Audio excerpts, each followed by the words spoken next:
Off the coast of Japan's southernmost island, deep beneath the waves, a massive shadow stretches across the seabed.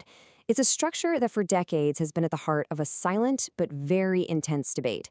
So today we're going to descend into that abyss and really try to unravel the enigma of the Yonaguni Monument. So the story kicks off back in 1986. A local diver, Kihachiro Aratake, he's out looking for hammerhead sharks when he stumbles upon this. And what a sight it must have been, these colossal rock formations with terraces, steps, and what just looked like impossibly sharp, precise angles. It looked like a ghost pyramid right there in the deep blue. Almost immediately, the discovery split into two totally different realities.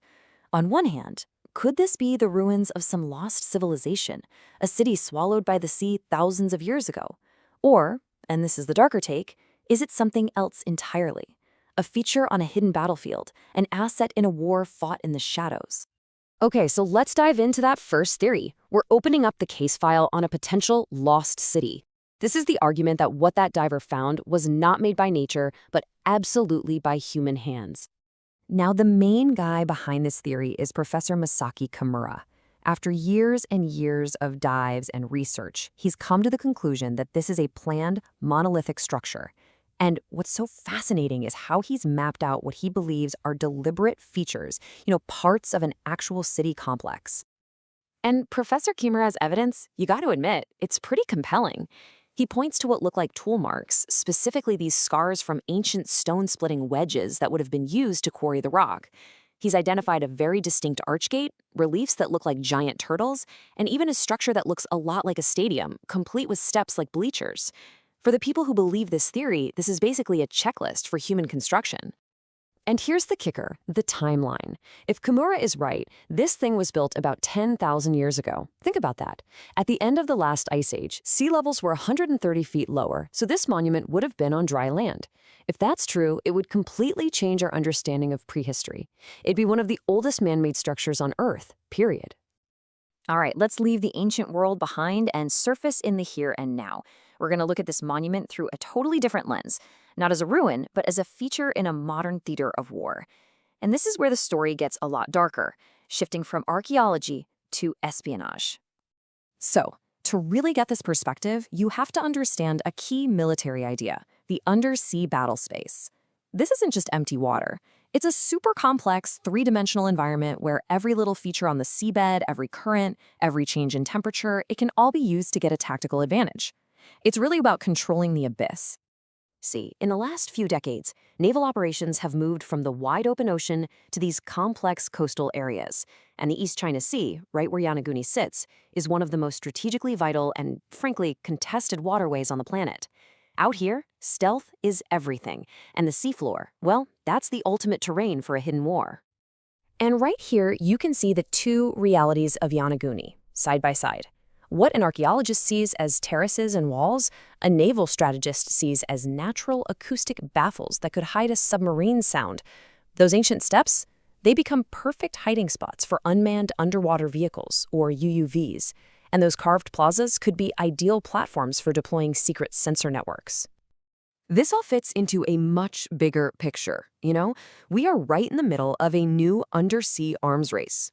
Countries are developing autonomous underwater drones, seabed warfare tech, and super sophisticated acoustic deception. In this new reality, a complex structure on the seafloor, whether it's natural or man-made, is no longer just a historical curiosity. It's a strategic asset. So, we've explored the lost city and the hidden fortress. But there is a third, much more conventional explanation that stands in stark contrast to both of them. So now, let's turn to the mainstream scientific verdict from the geologists who've actually studied the site. This quote, well, it really gets to the heart of the skeptical argument. Researchers who've dived on the monument say that when you get up close, that illusion of perfect design, it just kind of fades away. They found no definitive tool marks, and they argue that the monument isn't built from separate blocks at all, but that it's just one solid piece of bedrock.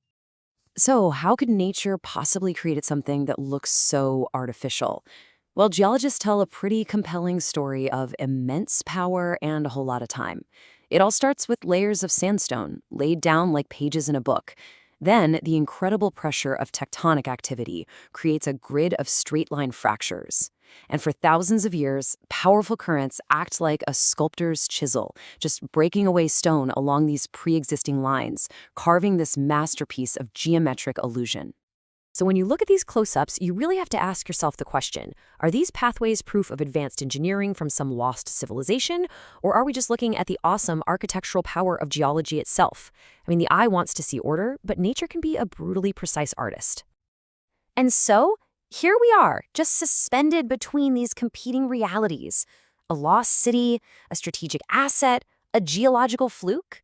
The monument just sits there, silently on the seabed, an abyss of interpretation where the truth itself feels completely submerged. And that leads us to the final and maybe most critical point.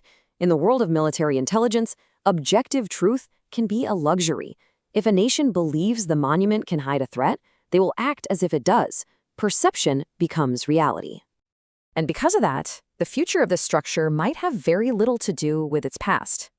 Its fate, it seems, isn't in the hands of archaeologists, but in the hands of silent service strategists who see the seafloor not as a museum, but as a chessboard.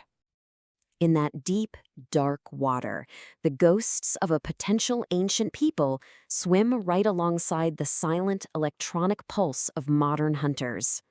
It's the place where myth and machine converge in the shadows. And this is the question the Yonaguni Monument really leaves us with. In an age where the seabed is the new frontier for a hidden arms race, can any mystery in the deep ever truly be left to the historians? Or, from now on, is every shadow going to be seen as a threat?